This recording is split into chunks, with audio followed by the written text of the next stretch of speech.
Selamat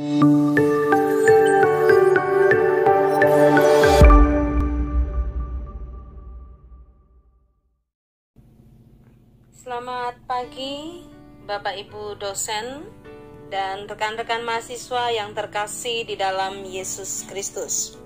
Pagi ini kita akan bersama-sama mendengarkan firman Tuhan dan sebelumnya kita berdoa.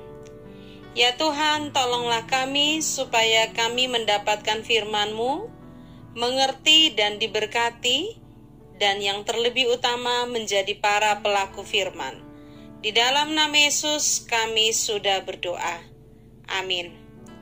Pagi ini kita akan melihat satu kebenaran firman Tuhan dari 2 Raja-Raja pasal 19 yang nanti ada kaitannya dengan konteks di dalam pasal 18, dan saya ingin kita berbicara dalam satu tema besar, bagaimana kita bisa menemukan pertolongan Tuhan atau sikap apa yang seharusnya kita punya supaya pertolongan Tuhan dicurahkan atas kita.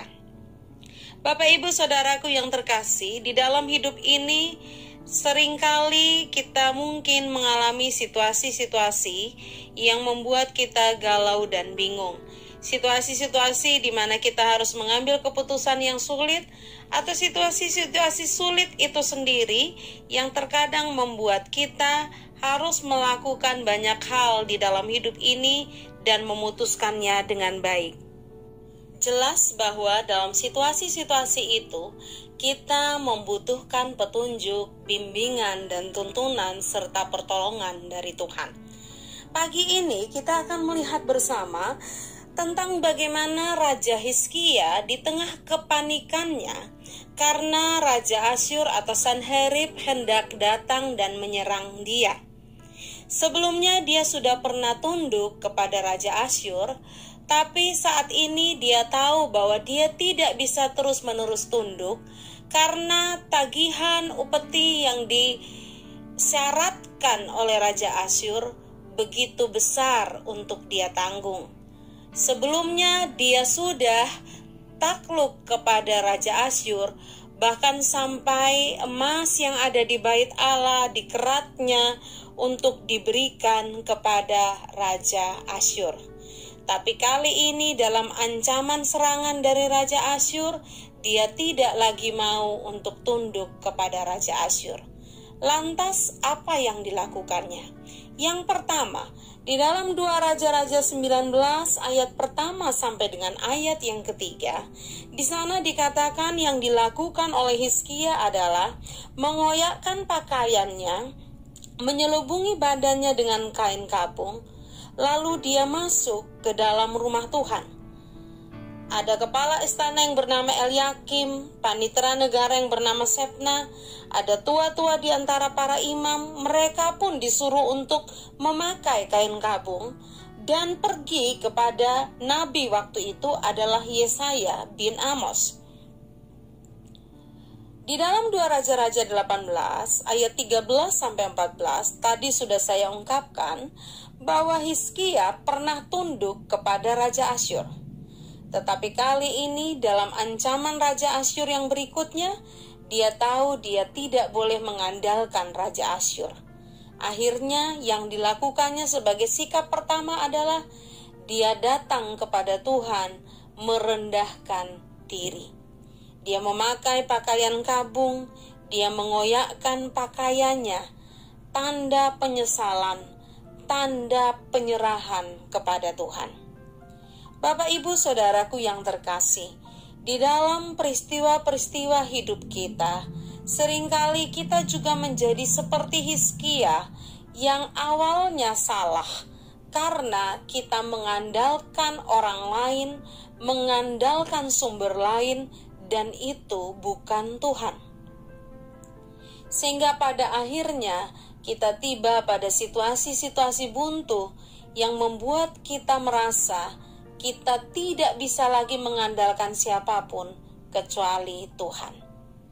Walaupun Tuhan dijadikan pilihan terakhir bagi Hizkia, tetap saja Tuhan memberikan pertolongannya Tuhan menyatakan bimbingannya dan memberikan petunjuknya kepada Hizkia. Itulah Tuhan. Ketika kita merendahkan diri di hadapannya, Dia tetap menerima kita. Sebagaimana Dia menerima Hizkia dan menolong, demikian juga kita.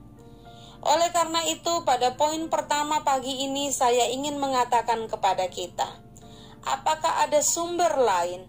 Apakah ada orang lain yang masih mau kita andalkan lebih utama daripada kita mengandalkan Tuhan?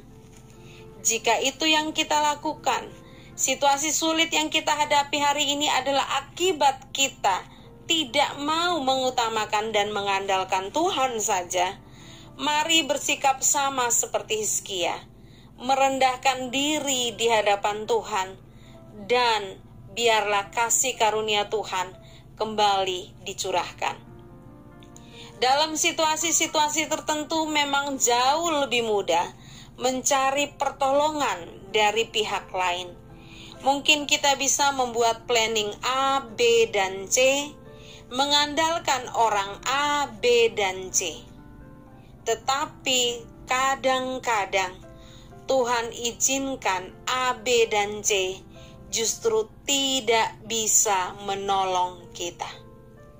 Jadi sebelum memohon perlindungan, memohon bimbingan, memohon pertolongan dari siapapun, pastikan datanglah terlebih dahulu kepada Tuhan.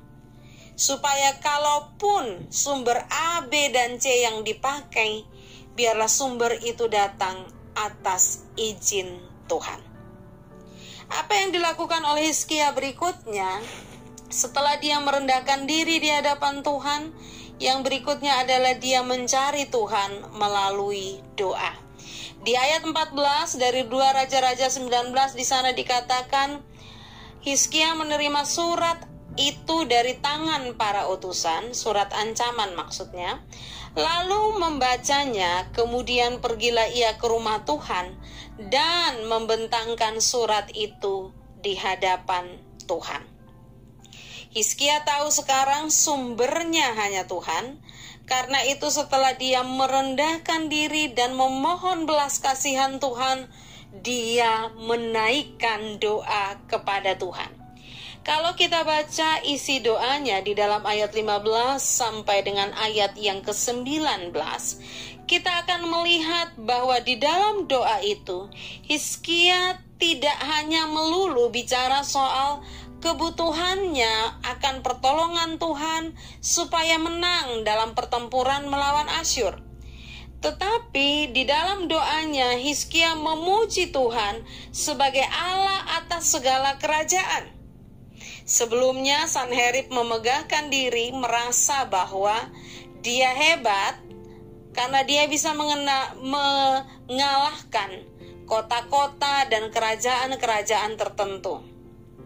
Tetapi sekarang Hizkia tahu bahwa Sanherib dan bangsa-bangsa lain harus melihat bukti bahwa Allah Israel yang disembahnya adalah Allah yang hidup.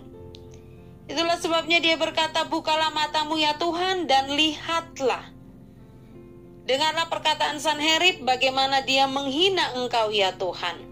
Memang dia telah memusnahkan bangsa-bangsa dan negeri-negeri lain.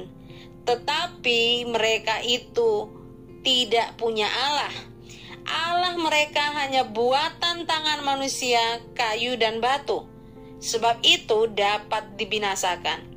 Maka sekarang ya Tuhan Allah kami, selamatkanlah kiranya kami dari tangannya, supaya segala kerajaan di bumi mengetahui bahwa hanya Engkau sendirilah ya Tuhan. Hizkia meminta pertolongan Tuhan dalam doa, bukan supaya dia menang, tapi supaya nama Tuhan dan Tuhan sendirilah yang dikenal. Bapak Ibu Saudaraku yang terkasih, kalau kita sudah merendahkan diri dan menyerah kepada Tuhan, maka langkah selanjutnya yang harus kita lakukan adalah menaikkan doa kepadanya. Mari berdoa seperti Hizkia, bukan hanya fokus pada kebutuhan, masalah, atau kesulitan, tetapi bagaimana meninggikan Tuhan, yang pada akhirnya tujuan dari dijawabnya doa adalah supaya Tuhan dikenal dan dipermuliakan. Yakobus berkata, kalau permintaan-permintaan kita hanya untuk memuaskan hawa nafsu, kita pasti tidak akan dapat. Tapi kalau permintaan itu adalah supaya kita mempermuliakan Tuhan dan memperkenalkan Tuhan, Tuhan sendirilah yang akan memberikannya kepada kita. Jelas dari jawaban Nabi Yesaya dikatakan bahwa doamu sudah didengar oleh Tuhan. John Haggai dalam menyelenggarakan seminar yang pertama kali mengalami kesulitan finansial. Dana yang dibutuhkan sekitar 100.000 US dollar dan mereka tidak bisa memenuhi target itu. 2 minggu sebelum seminar Haggai Institute yang pertama dimulai, sekretarisnya datang dan berkata kalau sampai besok jam 9 pagi kita tidak bisa membelikan tiket, maka seminar terpaksa harus dibatalkan. Mendengar itu, John Haggai berkata kepada sekretaris, saya akan masuk ke ruangan saya dan berdoa. Sekiranya sampai jam 4 saya tidak keluar, kirimkanlah telegram kepada para pemimpin dan berkata kepada mereka, pelatihan kali ini kita tunda. Setelah lebih kurang 1 jam 45 menit berdoa di dalam kamarnya, bersujud menangis dan memohon kepada Tuhan, tiba-tiba ada sebuah telepon dari seorang yang bernama Carl Newton yang adalah merupakan CEO dari sebuah perusahaan. Pada waktu itu Carl sendiri sedang menghadapi situasi yang sulit dalam perusahaannya karena sahamnya pun harganya sedang turun. Ketika sekretaris memberitahukan kepada John Haggai ada telepon, John Haggai berkata, bahkan sekalipun yang datang malaikat, saya tetap tidak mau beranjak karena saya mau fokus hanya kepada Tuhan.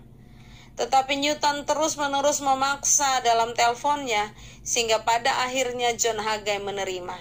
Dan ketika Newton berbicara kepada John Haggai, satu hal yang pasti terjadi.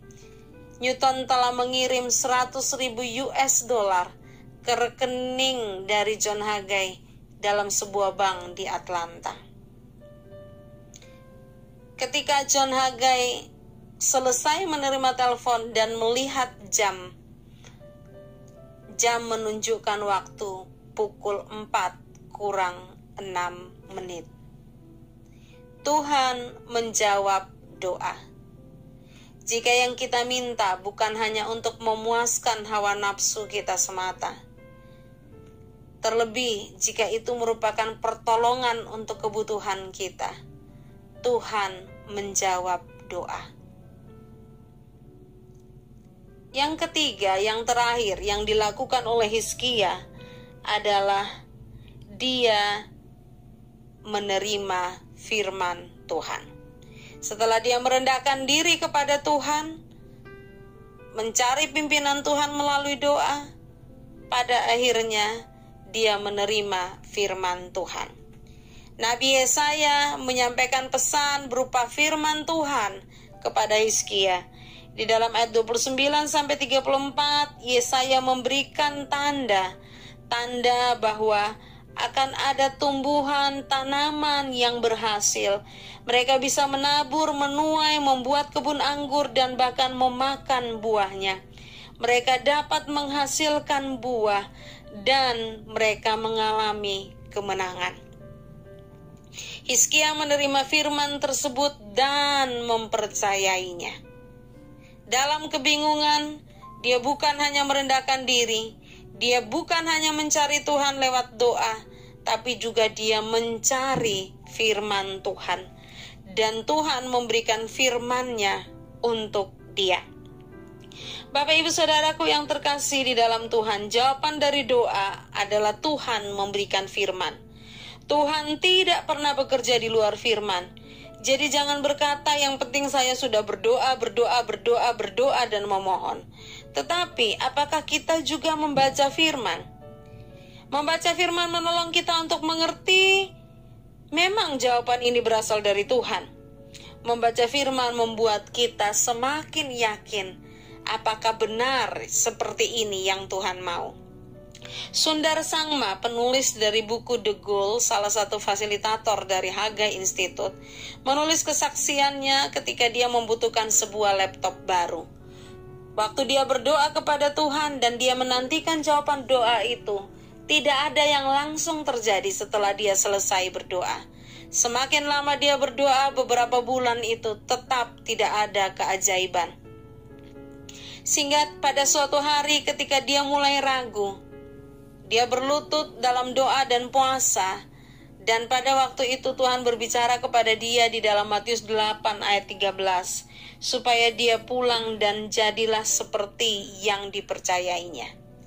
Dia pikir setelah dapat firman itu, mujizat akan terjadi, laptop baru akan datang. Tetapi ternyata beberapa waktu lamanya tetap tidak ada yang berubah. Laptop tetap belum datang. Sampai suatu hari dia benar-benar meragukan Tuhan. Tetapi sekali lagi Tuhan tegur dia dari Matius 4 ayat 31. Hai orang yang kurang percaya, mengapakah engkau bimbang? Mendapatkan teguran yang kedua, dia semakin memantapkan hati untuk percaya. Sudah dapat firman 2 kali, tetap saja laptop itu belum datang secara ajaib. Tetapi kali ini Sundar Sangma percaya kepada Tuhan dan menyerahkan semua kepada Tuhan. Suatu kali dia harus pergi untuk memberikan pelatihan kepada para pemimpin di Oman, yang mana ibu kotanya adalah Muscat. Karena dia tidak punya laptop sendiri, dia harus meminjam laptop dari orang lain. Ada seorang yang bertanya, mengapa engkau tidak menggunakan laptopmu sendiri, tetapi harus menggunakan laptop orang lain? Dia berkata, saya berharap saya juga punya laptop sendiri. Tetapi ternyata itu tidak terjadi. Saya tidak memilikinya. Tetap tak ada yang terjadi sampai hampir mendekati hari akhir dari penelitian. Tiba-tiba orang tersebut mengajaknya untuk pergi ke sebuah mall di kota Muscat dan menyuruhnya untuk memilih laptop mana saja yang diingininya di lemari pajangan. Sundar Sangma berkata yang dia dapat adalah laptop yang tidak pernah dibayangkannya sebelumnya. Tapi itulah yang disediakan Tuhan. Bapak Ibu Saudaraku yang terkasih di dalam Tuhan. Yesus berkata, apabila kamu tinggal di dalam aku, dan firman-Ku tinggal di dalam kamu, mintalah apa saja, maka kamu akan menerima. Kita harus merendahkan diri, kita harus mencari Tuhan di dalam doa, tapi kita juga harus tinggal di dalam firman. Karena itu yang penting bukan hanya kehidupan doa, tapi juga kehidupan yang mau membaca firman setiap hari. Hari-hari ini ada banyak orang mengalami kesulitan. Mahasiswa-mahasiswi pun pasti mulai berpikir, apalagi kalau menjelang ujian akhir, harus mulai membayar administrasi sebagai syarat untuk mengikuti ujian. Mungkin banyak yang mulai panik, banyak yang mulai bingung, yang biasanya memberikan bantuan tidak bisa dihubungi, tidak ada jawaban, tidak ada jaminan. Tapi biarlah firman Tuhan pagi ini menguatkan Anda. Rendahkanlah diri di hadapan Tuhan. Walaupun ada A, B, dan C yang bisa menolong Anda, tapi jadikan Tuhan sumber utamamu. Terus sembah Tuhan, puji Dia lewat doamu. Bukan melulu soal kebutuhanmu, tapi tinggikanlah Dia sebagai Tuhan atas hidupmu. Dan terus cari Dia di dalam firman. Bagian akhir dari kisah Hizkia adalah dia bisa menang tanpa perlawanan. Dia bisa menang tanpa melakukan peperangan. dia bisa menang karena Tuhan yang bekerja. Doa saya, masa-masa sulit justru menjadi masa di mana kita semakin merendahkan diri, mencari wajah Tuhan lewat doa-doa kita, dan mendengar Dia berbicara kepada kita lewat firman. Buat siapapun Anda yang hari ini punya kesulitan, datanglah kepada Tuhan. Kemenangan pasti jadi milik Anda. Amin. Tolong kami melakukan firman, ya Tuhan. Di dalam nama Yesus kami berdoa. Amin.